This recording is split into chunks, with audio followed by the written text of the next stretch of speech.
तो आदाब, नमस्कार, गुड इवनिंग, सत श्री अकाल। एक बार फिर आप तमाम लोगों का स्वागत है क्राइम तक की कहानी के इस एपिसोड में। उम्मीद है पूरी फैमिली अच्छी होगी, अपना ख्याल रख रही होगी। बहुत सारे भूत प्रेत की किस्से कहानियां मैंने आपको इसी एपिसोड में सुनाए हैं, अलग अलग किस तरीके से भूतों पर और भूतों को लेकर कई मुकदमों की कहानी सुनाई है। लेकिन आज की जो कहानी है वो कहानी ये है कि एक भूत के कत्ल को लेकर एक मुकदमा चलता है, और ये कोई हवा में नहीं है बल्कि बाकायदा अपने ही देश की अदालत में। और ये मुकदमा लोअर कोर्ट में जाता है, वहाँ फैसला सुनाया जाता है। इसके बाद उस फैसले को चैलेंज किया जाता है, हाई कोर्ट में पहुँचता है, और फिर हाई कोर्ट में भी इस मुकदमे की सुनवाई होती है, और फिर हाई कोर्ट भी अपना फैसला सुनाती है। अब सवाल है, जो चीज़ दिखाई सुनाई न दे, ऐसे भूत के कत्ल का मुकदमा क्यों कर और कैसे चलाया जा सकता है? क्या किसी भूत का भी कत्ल हो सकता है? और क्या किसी भूत के कत्ल के लिए किसी इंसान पर मुकदमा चलाया जा सकता है? ये सारी बहस की बातें हो सकती हैं, लेकिन जब आप पूरी कहानी सुनेंगे तब आप इन चीज़ों को समझ जाएंगे। ये बात है 1958 की, 1958, और कहानी है उड़ीसा की। उड़ीसा में एक जगह है, बालासोर डिस्ट्रिक्ट में एक गांव है, रस गोविंदपुर। ये जो पूरा इलाका है ये एक तरह से ट्राइबल एरिया है, मतलब यहाँ पे आदिवासी लोग ज़्यादा रहते हैं, और संथाली या फिर माझी, तो इन लोगों का यहाँ पर इनकी पूरी आबादी है, और इन लोगों का दबदबा है। और ये वो बेल्ट है, ये वो इलाका है जहाँ पर लोग, ख़ासतौर पर स्थानीय लोकल लोग, भूत प्रेत पर बहुत यकीन करते हैं। उनका मानना है कि भूत प्रेत होता है, और वो इन चीज़ों पर पूरी तरह से उनको यकीन होता है।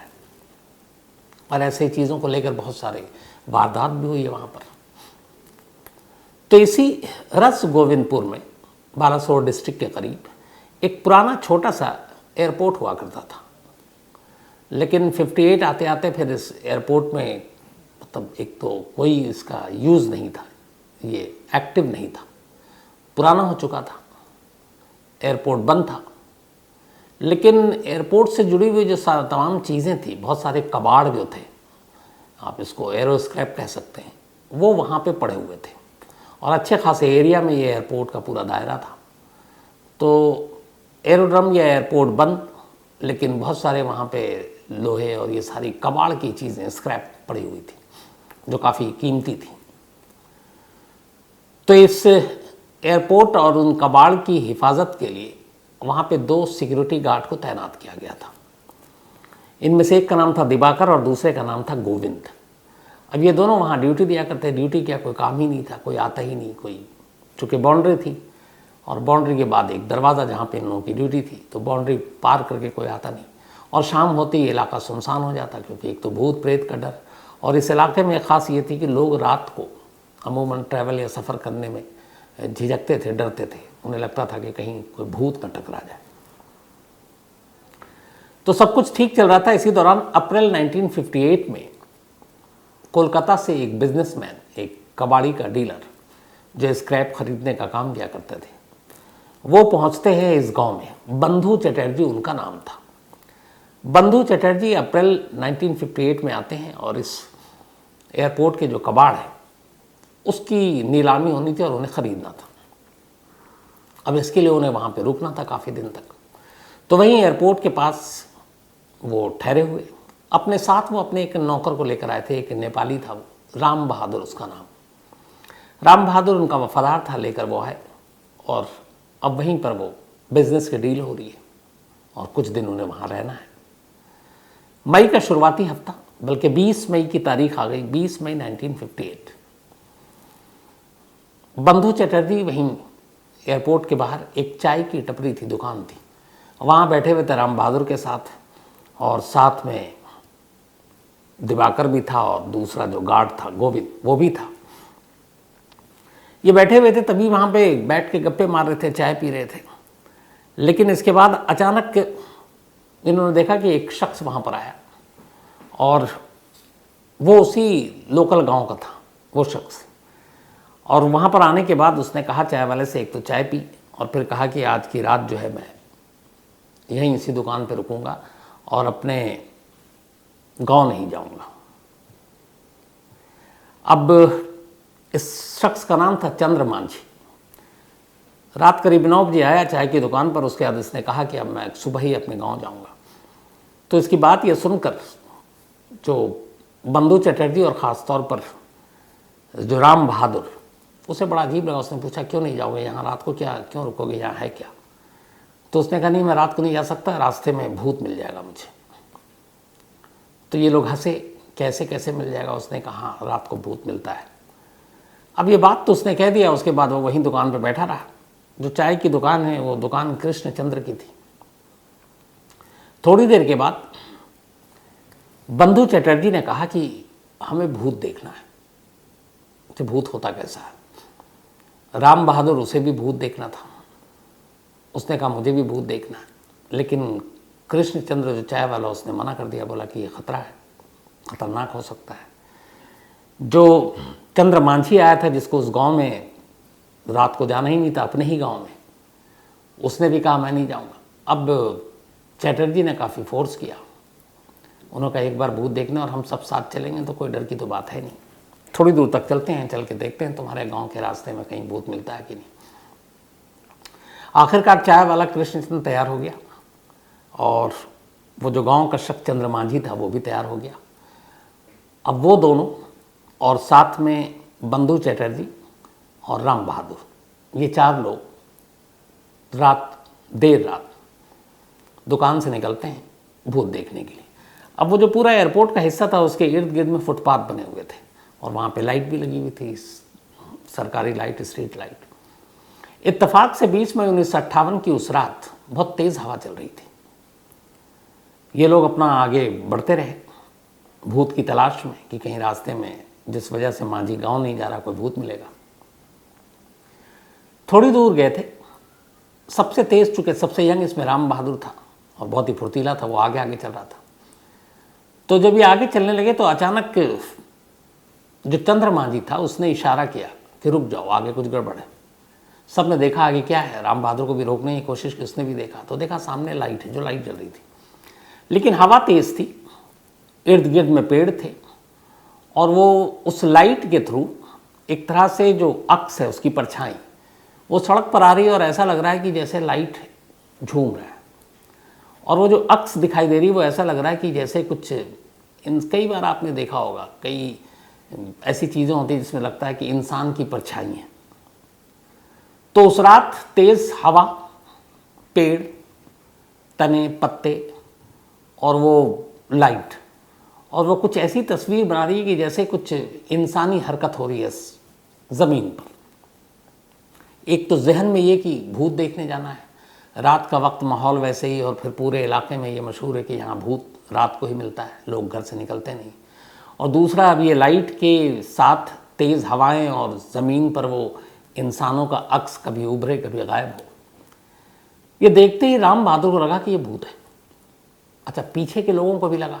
इस दौरान में उस रोशनी के पीछे सचमुच कुछ इंसानों की परछाइयाँ भी नज़र आ रही हैं, पर वो परछाइयाँ हिल डुल रही हैं। अब सबको लग गया कि ये भूत है। ऊपर से जो वो लोकल शख्स चंद्र मांझी, उसने कहा कि मत जाओ, ये भूत है। लेकिन अब सबसे आगे आगे राम बहादुर था। राम बहादुर लगभग उस रोशनी के करीब पहुंच गया और उसने इन परछाइयों को देखा हिलते डुलते, और उसे लगा कि सच में ये भूत है। उसके पास अपनी एक खोखरी थी, ट्रेडिशनल, राम बहादुर के पास। उसने वो खोखरी निकाली और अब वो हवा में उन परछाइयों के हिलते जुलती उसने खोखरी घुमानी शुरू कर दी बेहद तेज़ी से, और वो खुद भी चीख रहा है। मतलब उसके ऊपर दहशत है कि ये सारे भूत प्रेत हैं, और वो खोखरी घुमाए जा रहा है उन परछाइयों पे। इस दौरान में पीछे से ये तीनों भी पहुंच गए, बंधु चटर्जी और इसके अलावा कृष्णचंद्र और मांझी। अब वो चला रहा है, ये पीछे पहुँचे, तब तक कृष्णचंद्र करीब चला गया। एक उसने खुखरी घुमाई तो वो कृष्णचंद्र को लग गई। कृष्णचंद्र घायल हो गए। फिर वो ज़ोर से चीखा, तुम क्या कर रहे हो? मैं हूँ, भूत नहीं हूँ। तब तक राम बहादुर को लगा कि अच्छा ये तीनों हमारे। उसने खुखरी घुमानी बंद कर दी। जब बंद कर दी उसके बाद भी कुछ सिसकियों की और चीखने की आवाज़ आ रही। अब ये लोग और घबरा गए। वो किस महिलाओं की आवाज़ थी। अब इन्होंने चारों तरफ देखा कि ये क्या मामला है, सच में भूत है। अब उन्हें अजीब अजीब, एक तो स्ट्रीट लाइट, उसके अलावा कुछ पेड़ वेड़ के बीच में से रोशनी दिखाई दे रही है। अब उन्हें लगा ये सब भूत हो सकता है, लेकिन फिर वो जब सिसकियाँ आ रही हैं, चीख रही हैं, वो करीब गए तो पहले तो डरे, फिर अचानक नज़र पड़ी, देखा कुछ औरतें, और वो उसी गांव की औरतें। ये लोग रात को लालटेन लेकर वहाँ पहुँची थीं, और इनका महीने के कुछ ख़ास दिनों में एक काम हुआ करता था इन महिलाओं का कि वो लालटेन लेकर निकलती और ज़्यादा दूर नहीं जाती और महुआ के फूल को तोड़ने की कोशिश किया करती थी। एक तरफ गांव में ये कि रात को निकलने पे भूत पकड़ सकता है, लेकिन दूसरी तरफ ये थी कि कुछ ऐसे दिन हैं जहाँ पे ये महिलाएं लालटेन लेकर, शायद वो ज़्यादा बहादुर हो, तो वो फूल तोड़ने के लिए निकला करती थी। और उस रात भी कुछ महिलाएं लालटेन हाथ में लेकर वहाँ महुआ का फूल तोड़ रही थी, और अचानक राम बहादुर आया और उसे रोशनी की परछाई और हिलते पेड़ पत्ते, उससे लगा कि ये भूत है। तो जब वो खुखरी घुमा रहा था तो कृष्णचंद्र के अलावा एक खुखरी एक महिला को भी जा लगी। उस महिला को खुखरी लगी, महिला घायल हो गई।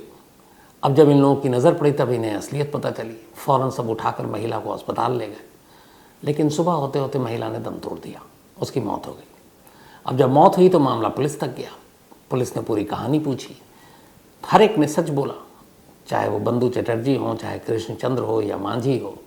खुद राम बहादुर, उसने कहा कि मैं गया और मुझे लगा भूत है और मैंने खुखरी घुमानी शुरू कर दी हवा में, और मुझे अंदाज़ा नहीं, एक तो कृष्णचंद्र को ही लग गया चाय वाले को, और दूसरा उस महिला को कब लगा, पर मेरा मकसद और इरादा नहीं था।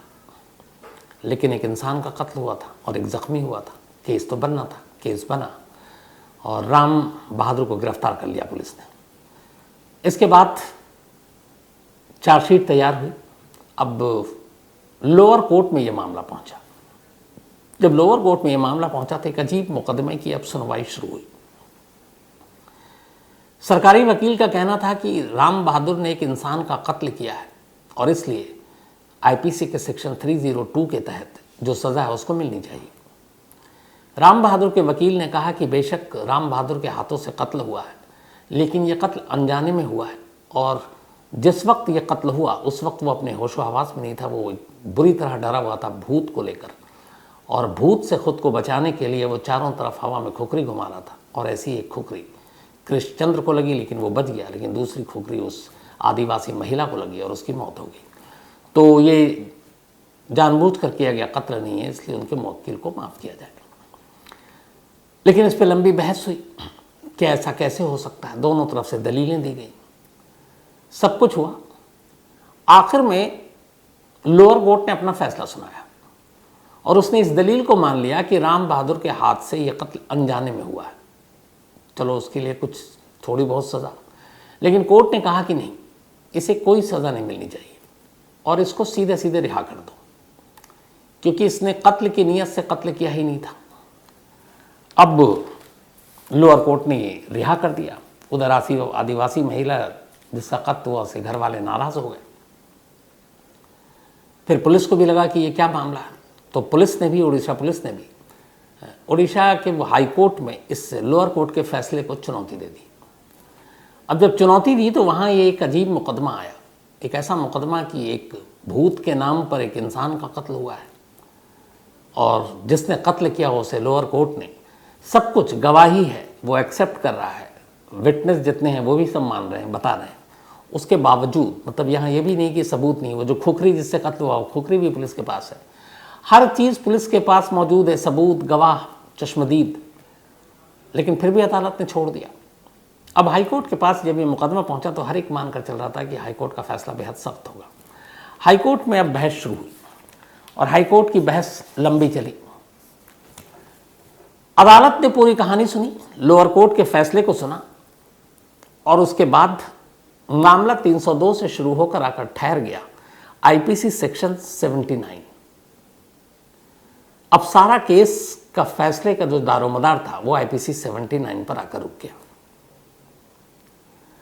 अब आईपीसी 79 302 के केस में क्यों और इसका मतलब क्या है, पहले तो आईपीसी 79 ये कहता है, हमारा इंडियन पीनल कोड का, कि अगर आपको फैक्ट्स की जानकारी नहीं, अगर आप किसी हकीकत से वाकिफ़ नहीं हैं, तथ्यों के बारे में आपको पूरी सच्चाई नहीं मालूम है और आपके हाथों कोई जुर्म हो जाता है, तो आपको माफ़ किया जा सकता है। यहाँ पे ये भी है कि दो चीज़ें हैं इसमें। एक ये भी कहा जाता है कि अगर आपको कानून की जानकारी नहीं है तो फिर आपको माफ़ नहीं किया जाएगा, लेकिन अगर आपको फैक्ट्स और तथ्यों की जानकारी नहीं है और उस सूरत में कोई क्राइम करते हैं तो आपको माफ़ किया जा सकता है। अब ऐसा क्यों?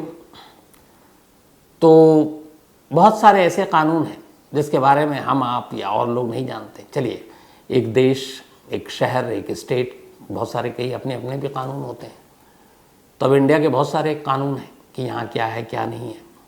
विदेशों में आप जाएंगे तो बहुत सारे कानून बदल जाते हैं। जैसे इंडिया में आपको गांजा एक ड्रग्स में आता है जिसके लिए आपको सज़ा हो सकती है, पर यूएस में नहीं है। यूएस में गांजा या बीट जो है वो, उसको लेकर कोई ऐसा कानून नहीं है कि आपको गिरफ्तार कर लिया जाएगा।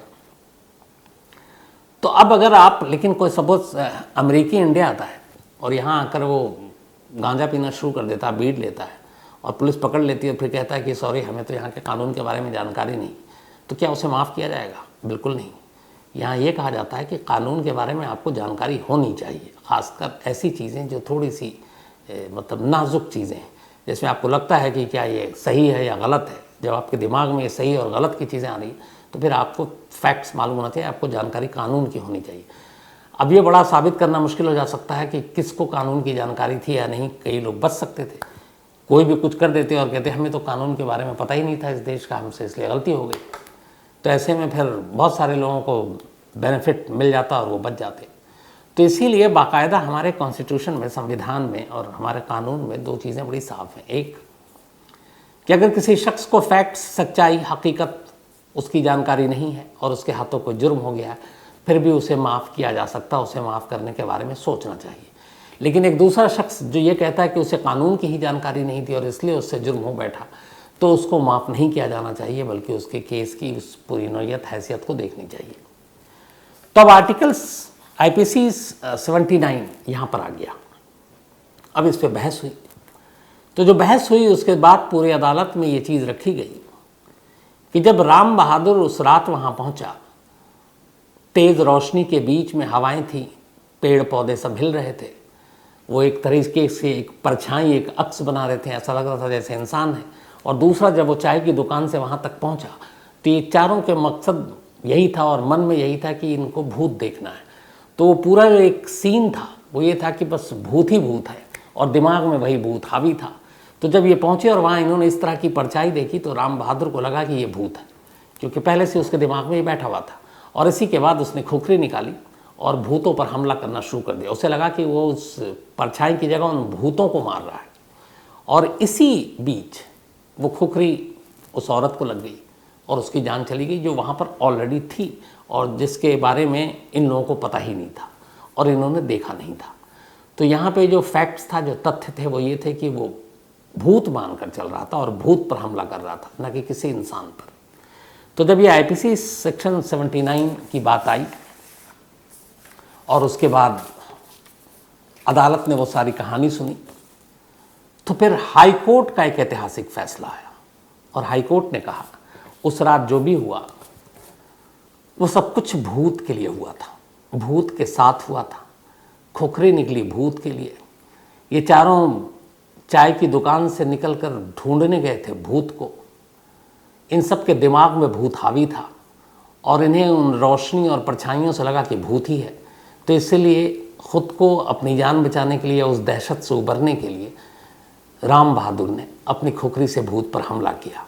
लेकिन ये हमला एक इंसान पर हो गया और एक महिला की जान चली गई। इसीलिए उसे फैक्ट्स, तथ्य और सच्चाई पूरी तरह से नहीं मालूम था। लिहाजा जो लोअर कोर्ट का फैसला था वो सही था और राम बहादुर के ख़िलाफ़ आगे कोई मुकदमा न चले, उसे इस केस से बरी किया जाए। और उड़ीसा हाई कोर्ट ने राम बहादुर को बरी कर दिया। तो एक इंसान का कत्ल एक इंसान के हाथ से हुआ, लेकिन एक इंसान की जान चली गई, पर दूसरे इंसान को बचाया किसने? एक भूत ने। तो एक भूत के कत्ल का, एक तरह से इस पूरे मामले को एक भूत के कत्ल का मुकदमा का नाम दिया गया, क्योंकि वो भूत को मार रहा था लेकिन मरा इंसान। तो देश के अपने कुछ नामचीन जो ऐसे केसेस हैं उनमें से ये एक केस था, एक भूत के कत्ल का मुकदमा। तो फिलहाल कहानी में इतना ही, लेकिन एक तो कल आपसे जो कहा था उसकी अभी जवाब भी देता हूँ, और दूसरा पहले वही अपना सिलसिला। आज विद्या ब्राह्मण जी, इनका जन्मदिन है आज। तो ब्राह्मण जी, शायद मैं सही नाम ले रहा हूँ, बहुत बहुत आपको बधाई। और ये शुभम सिंह ने भेजा है। शुभम सिंह इनके टेनेंट हैं और ये सारे स्टूडेंट्स हैं जो शायद इनके यहाँ रहते हैं, और इन्होंने कहा है कि वो एक बार विद्या ब्राह्मण जी से को बर्थडे विश करने के साथ साथ ये भी कहें कि सब बच्चे हैं, स्टूडेंट हैं, तो थोड़ा सा किराया कम कर दें। तो देख लीजिएगा आप भी। इसके अलावा भक्ति बिबलानी, इनका भी आज जन्मदिन है, तो हैप्पी बर्थडे भक्ति। और ये मोहित बिबलानी जी की पत्नी है। साथ ही तन्विक चौहान, इनका भी आज जन्मदिन है, तो हैप्पी बर्थडे तन्विक। और ये गौरव चौहान के बेटे हैं। आलिशा, इनका भी आज बर्थडे है, हैप्पी बर्थडे आलिशा। और ये अरुण ने भेजा है। इसके अलावा मोहन शर्मा, इनका भी आज जन्मदिन है, तो हैप्पी बर्थडे मोहन। और आदिल, इनका भी आज जन्मदिन है, तो हैप्पी बर्थडे आदिल। आगे बढ़ूँ उससे पहले एक अमन रेड्डू, इन्होंने एक मेल भेजा है। तो अमन, आप जो भी प्रॉब्लम है आप वो ज़रूर बताइए, मेल पे डिटेल दीजिए, और पक्का इसमें जो भी होगा वो हम लोग ज़रूर करेंगे। तो अमन रेड्डू साहब, आप तक मेरी बात पहुँचे तो आप इसका जवाब दे दीजिएगा। कल मैंने पूछा था बहुत सारे लोगों ने कि क्राइम तक ऐप के बारे में, आप में से बहुत सारे लोगों के रिप्लाई आए, और बहुत सारे लोगों ने कुछ अलग अलग सुझाव दिए, कुछ ने अलग अलग सवाल भी किए। तो ओवरऑल जो उसमें कुछ सवाल उभर कर आए थे, वो एक था ये कि क्या इसके लिए पैसे देने होंगे, क्या ये उसी हिसाब से अब तक जैसा चल रहा है वैसे ही चलेगा, क्या इसमें अलग कुछ और होगा, क्या इसमें आप आएंगे कि नहीं आएंगे, आपकी कहानी होगी कि नहीं होगी। तो ये कुछ और भी टेक्निकल सवाल थे। मैंने, चूँकि अभी इसका पूरा खाका पता नहीं है, तो मैंने कहा कि इन सारे सवालों के जवाब मुझे दो, तो आने वाले 1-2 दिन में इन सारे सवालों के जवाब कॉमन जो आपके निकले हैं वो 5-10 सवाल हैं, वो ज़रूर मैं आपको बताऊंगा। लेकिन जिन लोगों ने, सभी ने लगभग एक तरह से कहा है कि इसको लाना चाहिए, मैं कुछ नाम आपके सामने लेता हूँ। दीपांशु शर्मा, अभिषेक दुबे, अनिल पाती, भावना शर्मा, प्रियंका कटियार, इसके अलावा अमाल्यान कुमार दास, जय शंकर, देवेंद्र सिंह राठौड़, सुनील शर्मा, इसके अलावा नवनीत राय, सुरेंद्र, आदित्य, मोहना मानवी, सूफियान साहब, कमलजीत सिंह ढिल्लों, रिहंत शाह, संजय पाठक, सुनील कुमार तेजवानी, राहुल द्विवेदी, फैज़ खान, धर्मेंद्र चौधरी, अजहर खान, विकास ओझा, अनिल मंडल, मीता भट्टाचार्य जी, नीलेश कुमार, मोहम्मद आवेज़ अली, इसके अलावा श्रीचंद गोदारा, उदय सिंह, अमृत चौधरी, संदीप गोडान, इसके अलावा मोहम्मद शाहनवाज, BK सोनू राव, इकराम आलम, दीपक धाकड़, खान अरबाज, महेंद्र यादव, श्रद्धा भारद्वाज, विकास सिंह, साहिल चौधरी, पूनम जैन, मोहम्मद कौसर अंसारी, रवि राय, साथी बन्ही तरफदर, गुलजार जाबाज, अमरीक सिंह, सौरभ महापात्रा, दिनेश जयवार, इसके अलावा रूपेन पाटिल, तौफीक शेख, साथी रणविजय सिंह चड्ढा, निशांत रुद्र सिंह, शंकर सूरी, भरत जांग्याड़, विवेक प्रभे, अशरफ लखानी, कुलदीप उपाध्याय, प्रवीण कुमार सिंह, राम प्रसाद और जमाल अहमद। प्रवीण कुमार सिंह ने एक पोस्टमार्टम रिपोर्ट के बारे में भी पूछा है, इसके बारे में मैं कल पक्का पूरी डिटेल में आपको बताऊंगा। तो आप तमाम लोगों की राय मिली है इसके बारे में। जो तमाम सवाल है, ख़ासतौर पे 5-10, उसको मैं अगले कल या परसों आपको उसका पूरा जवाब भी देता हूँ। तो फिलहाल कहानी में आज इतना ही। अब आपसे मुलाकात होगी कल रात 9 बजे किसी नई कहानी के साथ। तब तक अपना ख्याल रखिएगा। Thank you very much.